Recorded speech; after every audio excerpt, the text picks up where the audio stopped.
لما يجي نحول من عربي لانجليزي بنعمل ايه؟ احنا في عندنا 3 انواع من الجمل الاساسيه، اثبات ونفي وسؤال. غالبا في اي لغه 3 انواع من الجمل دي موجوده. المشكله ان في جمله الاثبات في العربي فيها نوعين، في جمله اسميه وجمله فعليه. جمله الاثبات في الانجليزي ملهاش غير شكل واحد بس، فاعل وفعل ومكمل. طب نعمل ايه بقى عشان نحول الجمل بتاعه العربي لانجليزي؟ لما يجي نتكلم في الجمله الفعليه، يذهب احمد الى العمل، دي سهله. كل الحكايه ان انا هجيب الفاعل الاول اللي هو احمد، فاقول احمد وبعد كده يذهب، بقول احمد goes to work، احمد goes to school. الميه جايه عليا، هي الطراطيش بس اللي جايه.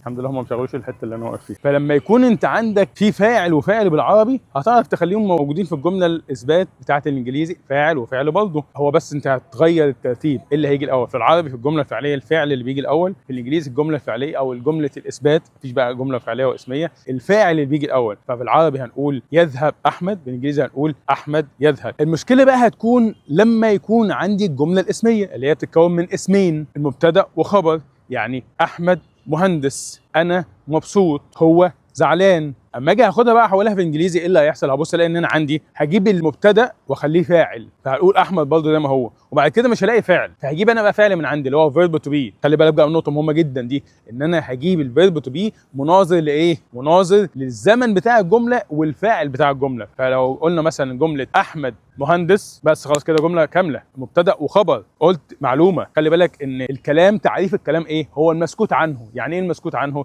يعني اللي قدامك يسكت لانه وصلت له معلومه. لما اقول احمد مهندس انت كده وصلت لك معلومه، لكن لما اقول لك احمد المهندس كده مفيش معلومه. بس دي نقطه ثانيه خلينا ناخدها بعدين. عايز احولها انجليزي، فاقول احمد الاول، بعد كده هجيب انا من عندي بقى، ده مش موجود في العربي خالص، فيرب تو بي المناظر لاحمد. اللي احمد ده لو شلته احطه مكانه ضمير ايه؟ هو. فاقول ايه؟ احمد از، وبعد كده هجيب الخبر يبقى مكمل بعد از، فيقول ايه؟ احمد از مبسوط. احمد از مبسوط دي محتاج ان انت تحفظها، ده مش هزار، ده بجد. انا عايزك تركب الجمله الاول وبعد كده تحولها انجليزي. مشكلتنا ان احنا لما نيجي نترجم بنحط احمد ونحط مهندس وبنلاقي كده الجمله ناقصه. ليه؟ لان التركيبه دي مهمه جدا. عشان كده بقول لك ايه، لما اجي اقول لك مثلا الختم في الدرج، وانا قاصد اقول ختم في الدرج لان كلمه الختم وكلمه الدرج مش من الكلمات الشائعه، فانا عايزك تقول لي ايه ترتيبها الاول هيكون ايه؟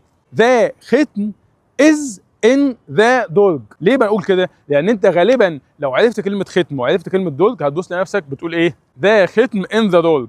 برضه مش فارق معايا الكلمه ايه بالانجليزي، انا عايزك بس ترتبها الاول بالعربي صح. هنا بقى تقابلنا مشكله ثانيه، لو جمله اسميه بس فيها فعل. يعني ايه؟ يعني مش احنا بنقول ان يذهب احمد هتبقى سهله لما تروح انجليزي، يذهب احمد هتبقى انجليزي احمد يذهب. طب لو هي اصلا بالعربي احمد يذهب، ظاهريا كده دي ايه؟ جمله اسميه.